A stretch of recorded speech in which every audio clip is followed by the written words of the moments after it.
एक नगर था, वहाँ राजा और रानी रहते थे। ईश्वर की कृपा से उनकी 12 पुत्रियाँ हुईं और उन सभी को उनके माता पिता ने बहुत ही नाजों से पाला और बड़ा किया। सभी राजकुमारियाँ अब विवाह के लायक हो गईं। राजकुमारियों को नृत्य करने का बहुत शौक था। एक दिन राजा रात को राजकुमारियों के कक्ष में गए। वहाँ एक भी राजकुमारी नहीं थी। राजा को बड़ी चिंता हुई। उसने कुछ सैनिकों को राजकुमारियों को खोजने के लिए भेजा, लेकिन राजकुमारियाँ कहीं भी नहीं थी। सब परेशान हो गए। राजा ने सुबह कार्यवाही करने की सोची, लेकिन सुबह इससे पहले कि राजा कोई कार्यवाही करते, राजकुमारियाँ अपने कमरे में सोई हुई मिली। राजा ने फिर कुछ नहीं किया। राजा के एक पहरेदार ने राजा को बताया कि सभी राजकुमारियाँ रात को किसी खुफिया जगह नृत्य करने जाती हैं, लेकिन कहाँ यह कोई भी पता नहीं लगा पा रहा है। तब राजा ने पूरे राज्य में घोषणा करवा दी कि जो युवक इस गुत्थी को सुलझाएगा और राजकुमारियों के नृत्य का राज खोलेगा, वह अपनी पसंद की राजकुमारी से विवाह करने के लिए स्वतंत्र होगा। आसपास के नगरों से कई राजकुमार आए, पर कोई भी राजकुमारियों के इस राज का पता नहीं लगा पाया, क्योंकि राजकुमारियां महल में आने वाले सभी राजकुमारों को नींद वाला शरबत पिला देती थी, जिससे कि वे लोग रात को गहरी नींद में सो जाते थे।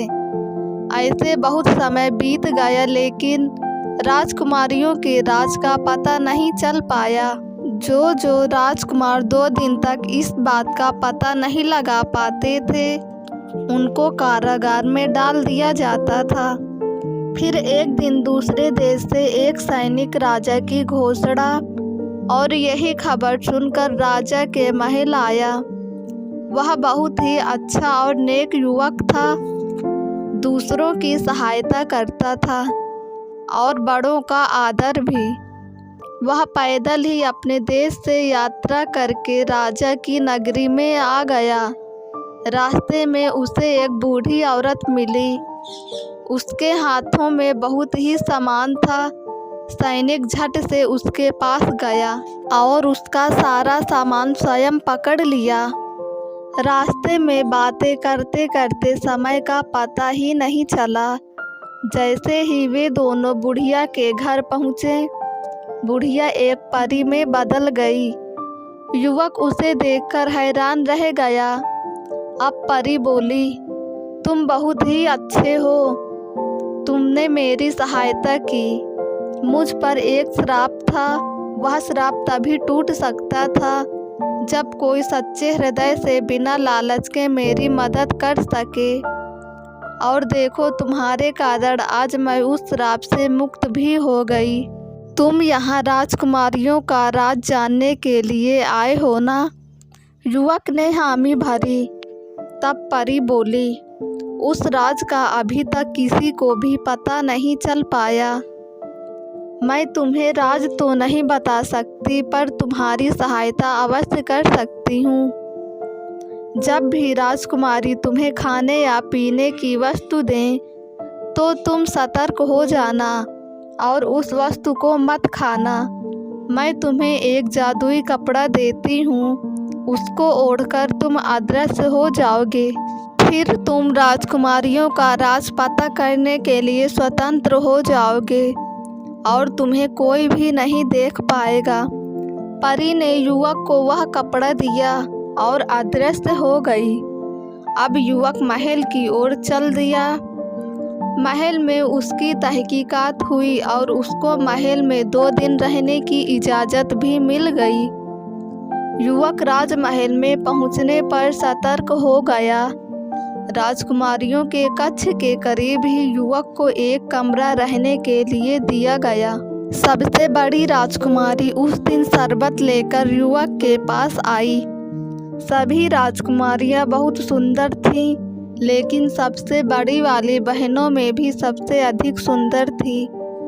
युवक ने अब प्रण ले लिया कि वह सच पता करने के बाद इसी राजकुमारी से विवाह करेगा। रात हो गई। अब युवक खिड़की द्वारा राजकुमारियों पर नज़र बनाए हुए था। उसने देखा कि सभी राजकुमारियां अपने कक्ष में स्थित एक सुरंग की सहायता से गायब हो गईं। उनके पीछे पीछे युवक भी अपना जादुई कपड़ा ओढ़कर चल दिया। वह सब सुरंग से बाहर निकलने पर एक बहुत सुंदर जगह पर पहुँचे और नृत्य करने लगे। सुबह होने से ठीक पहले वे सब वापस आ गए और सुरंग को अच्छी तरह से ढक दिया।